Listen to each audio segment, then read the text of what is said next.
iba a generar en el comienzo del siglo XX un peligro nuevo, que se podía llamar guerra mundial.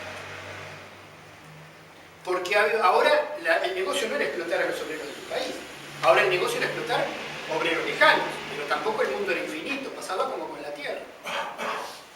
Entonces, había países que tenían toda una historia colonial anterior, como Francia, como Inglaterra, locos de la vida, ellos no querían guerra. Pero había países como Alemania o como Italia que se habían unificado tardíamente. Se habían unificado recién Prusia, toda la parte de Múnich, toda esa parte eran condados, se habían unificado tardíamente. Italia eran 4 monarquías. En la época de Garibaldi todavía estaba tratando Umberto I de unificar Italia. Llegan tarde al reparto. Entonces, con todos los capitales monopolistas que tienen, ¿dónde los colocan? Hay que disputarle las colonias a las grandes potencias que las tienen. Por eso se ve muy claramente a finales del siglo XIX que este desarrollo de la fase imperialista es una fase que va inevitablemente a generar una guerra mundial que va a ser un reparto de zonas de influencia entre los grandes países. Ese es el peligro. Al mismo tiempo, pasa una cosa que amortigua la acción revolucionaria de los países en las grandes capitales. En primer lugar, viven mejor.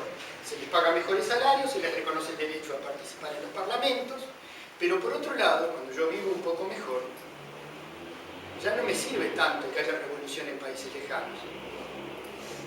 Porque de repente yo estoy en la bolsa de valores también, comprando acciones. Imagínense, ¿qué es una bolsa de valores? También muy simple, ¿no? Yo soy capitalista. Quiero comprar una mina en Sudáfrica que vale 1000, pero yo tengo 900. Entonces yo voy a la bolsa de valores y fabrico acciones de 10 y le digo a los obreros, compren ustedes, es la mejor jubilación que pueden tener, compren 10. Y si da un dividendo de 8.000, 80 van a ser para ustedes todos los meses. Ah, claro, si nos va mal en la mina, perdemos todo. Yo pierdo por lo que puse y ustedes también, pero ustedes pusieron poquito. Ahora, un obrero que los ahorros de toda la vida los pone en la bolsa de valores en una empresa que tiene una mina en Sudáfrica, lo que menos tiene gana ese obrero es que haya una revolución en Sudáfrica. Él sigue siendo obrero, pero no quiere el internacionalismo obrero, empieza a comprometerse. Entonces, estos son mecanismos muy interesantes que pasan al comenzar el siglo XX, con los monopolios, con el capital financiero, y que generan una situación de plétaro de capital. Si no hubiera sido por las guerras, los países europeos que ya tenían colonias hubieran tenido un desarrollo colosal. Estados Unidos lo estaba teniendo justamente por eso, porque no tuvo guerras, y se va a transformar a mediados del siglo XX después en la empresa, en lo más importante, porque no sufrió la guerra en carne propia, participó en la guerra, pero no sufrió en carne propia. Por supuesto, Estados Unidos se alineó con las potencias que tenían colonias en la Primera Guerra Mundial, contra las potencias que no las tenían. Porque él tenía toda América del Sur para hacer la digestión y se había comido medio México. O sea, él era de los que querían que no hubiera guerra en ese momento. No sé, yo quería además hacerlo más activo, aunque sabíamos que el convenio era que estos primeros cursos no lo iban a hacer. Alguna reflexión sobre todo lo que estuvimos hablando. Hoy con Alejandro, antes de empezar, tuvimos un debate muy lindo. No me olvido de la Unión Soviética, no me olvido de la plusvalía, si hay en Cuba o no, porque es un tema opinable, pero la idea era primero poner en común estos conceptos básicos, ¿no? Y nos quedan 10 minutitos, entonces, reflexiones. Gracias. Yo digo que lo más interesante de todo esto es las repercusiones que tienen esos cambios económicos políticos nacionales en el tiempo. Porque el capitalismo no es solo producir mercancías, tiene repercusión en el orden político y social. Y religioso. Y bueno, claro, social, religioso. Y entonces, al mismo tiempo van cambiando y van cambiando las ideas, ¿no? Vos no tocaste el tema filosófico, pero también en la filosofía, porque Marx, en los tiempos de Marx, él estudia a Hegel, que era el último burgués idealista, podemos decir, donde él plantea el juego de las tesis y antítesis. Cuando vos dijiste, Marx en el Capital hace un diagnóstico, él está haciendo una tesis sobre la realidad, pero hay que hacer la antítesis. O sea, el problema filosófico es cómo lo cambiamos. Y se plantea filosóficamente también, con un famoso que se escribe en el fin de la filosofía alemana. O sea, y la tesis de Feuerbach.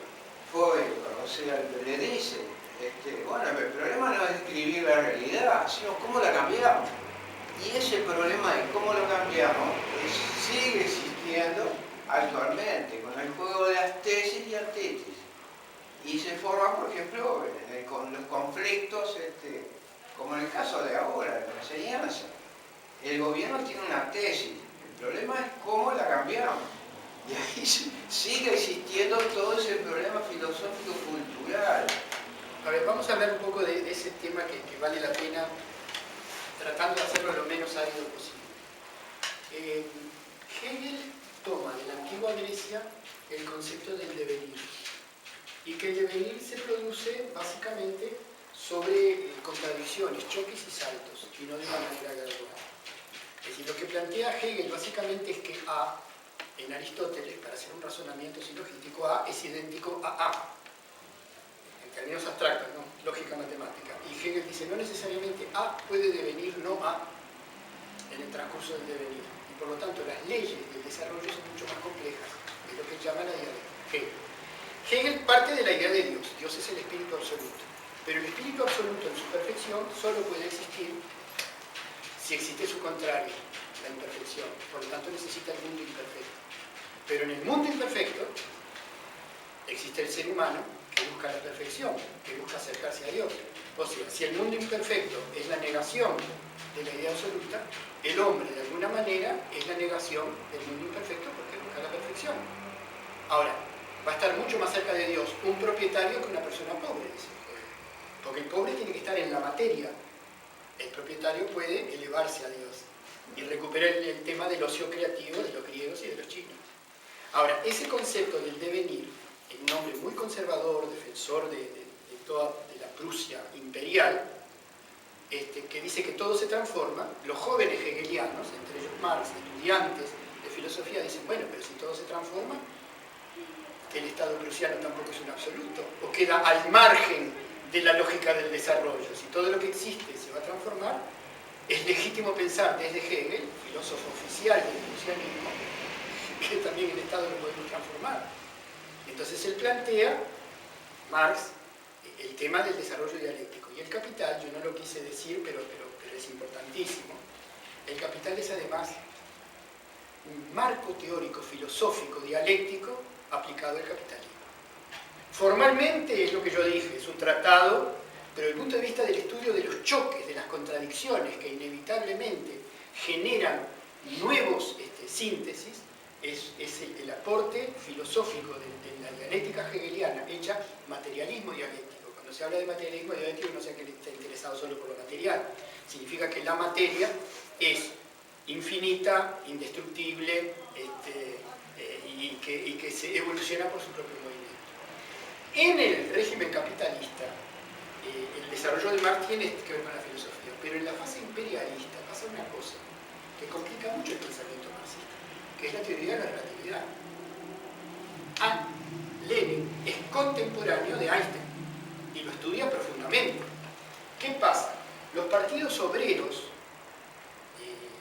que están ya ahora en el Parlamento, que han renunciado a la lucha revolucionaria, hacen una comparación diciendo, no, ahora todo es relativo, el espacio es relativo, el tiempo es relativo, la masa se transforma en energía. Entonces, ¿qué vamos a hablar de revolución socialista? Tenemos que aplicar en ciencias sociales los mismos conceptos relativistas que está usando la física cuántica y la física relativista de Einstein.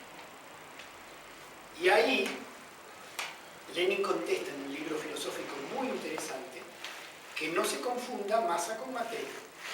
Que la masa puede ser energía, puede transformarse, estado de plasma, lo que quiera, pero que la materia, dice Lenin, es una categoría filosófica que abarca todo el mundo exterior, lo conozcamos o no lo conozcamos. Es increíble cómo la filosofía se introduce